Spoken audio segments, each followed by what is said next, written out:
ఇదిగో వేసుకో.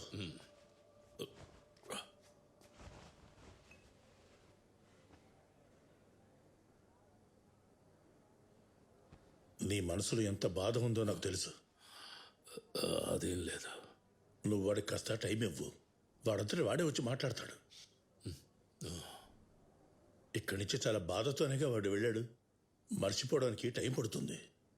నువ్వు ధైర్యంగా ఉండు, అన్నీ సర్దుకుంటాయి. నేను కాస్త పడుకుంటాను.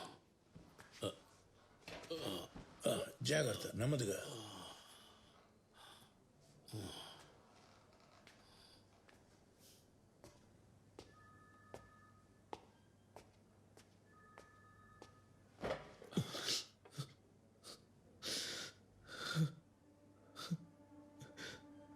ఎవర్రా వాళ్ళు?